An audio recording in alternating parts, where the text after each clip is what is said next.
চার শর্ত ছুড়ে দিয়েছে পাকিস্তান ও বাংলাদেশ। এবার রীতিমতো আইসিসি পড়ে গেছে ভয়াবহ ফাটাবাসের চিবায়। এক ভারতকে চাটতে গিয়ে রীতিমতো যেন চাটুকারে পরিণত হয়েছে আইসিসি তথা ইন্টারন্যাশনাল ক্রিকেট কাউন্সিল। রীতিমতো যে কন্ডিশনগুলো পাকিস্তান ও বাংলাদেশ দিয়েছে ভারতকে, মানে একচেটিয়া থেকে মানে আধিপত্য থেকে দূরে সরার জন্য, সেই কন্ডিশন কি আদৌ আইসিসি মানবে, নাকি পুরোদমে ফাটাবাসের চিপায় পড়ে থাকবে আইসিসি?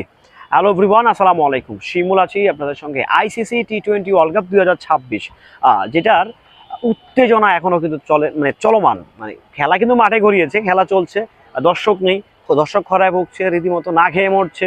একটা যাতা অবস্থা, যেসব জায়গায় খেলা হচ্ছে, একটা স্টেডিয়ামও প্যাক আপ হচ্ছে না, যেখানে হচ্ছে বিশ্বকাপ মানেই একটা টানটান উত্তেজনা, টানটান একটা আয়োজন।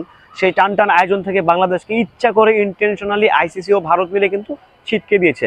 বাংলাদেশের একটা ন্যায্য চাওয়া ছিল, ন্যায্য দাবি ছিল যে ভারত আমাদেরকে নিরাপত্তা দিতে পারবে না, আমাদের ভেন্যুটাকে শ্রীলঙ্কায় সরিয়ে দেওয়া হোক। বাট সেই ঘাটতেরা পার্টি সরাবে না, তারা ভারতই খেলাবে। তো বাংলাদেশে কম ঘাটতেরা না, তারা ঠিক তাদের জায়গায় অনড়।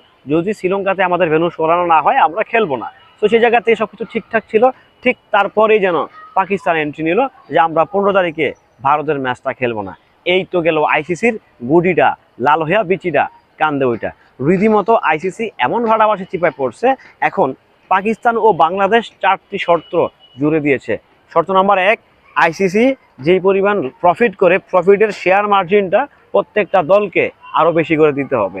2, বাংলাদেশের যত সব ক্ষতিপূরণ হয়েছে এই বিশ্বকাপ না খেলাতে, সকল ক্ষতিপূরণ আইসিসিকে বহন করতে হবে। আরও 2টি আছে, সেটা ভাই নাইবা বলবো, সেটা আপনারা বুঝতে গেছেন। তো সব কিছু মিলে যদি 4টা শর্ত যদি আইসিসি মানতে পারে, দ্যাটস ওয়াই হচ্ছে তারা ক্রিকেট খেলবে ভারতের সঙ্গে, আদারওয়াইজ খেলার প্রশ্নই আসে না। এই যে দেখেন বাংলাদেশের পাকিস্তানের যে স্ট্যান্ডটা ছিল, এটা জাস্ট দুর্দান্ত একটা স্ট্যান্ড। কিন্তু দেখেন, ক্রিকেট না খেলেও, বিশ্বকাপে বাংলাদেশ না থেকেও যেন প্রত্যেকটা জায়গায় জায়গায় বাংলাদেশের অবস্থান। এই যে আইসিসির দ্বিমুখী আচরণ, সেই আচরণের জন্য উচিত শিক্ষা তারা এই ইতিহাসের প্রথমবারের মতো পেতে যাচ্ছে। যদি তারা 4টা শর্ত মানতে পারে, যদি তারা 4টা শর্ত মেনে ভারতের ম্যাচটা খেলাতে পারে, তো দ্যাটস ওয়াই খুব খুব ভালো, গ্রেট। তাহলে হচ্ছে আইসিসিরও 6,000 কোটি টাকা লস হবে না, বাংলাদেশেরও ক্ষতি হবে না, পাকিস্তানেরও ক্ষতি হবে না। তো সব কিছু মিলা এখন বিষয় হচ্ছে আইসিসি কি পাকিস্তান এবং কি বাংলাদেশের যে 4টা শর্ত, সেই শর্তগুলো মানবে কিনা। দেখেন, আইসিসি কিন্তু সবসময় একজনের চাটে, সবসময়। সেটা আপনারা শুরু থেকেই দেখেন, সূচনা লগ্নে থেকেই তারা হচ্ছে একজনের চাটায় ব্যস্ত, তারা এখনো চাটতেছে। যে চাটাচাটি নিয়ে কিন্তু অলরেডি কয়েকটা দেশ কমপ্লেন করছে যেন এরা চাটতেছে বেশি।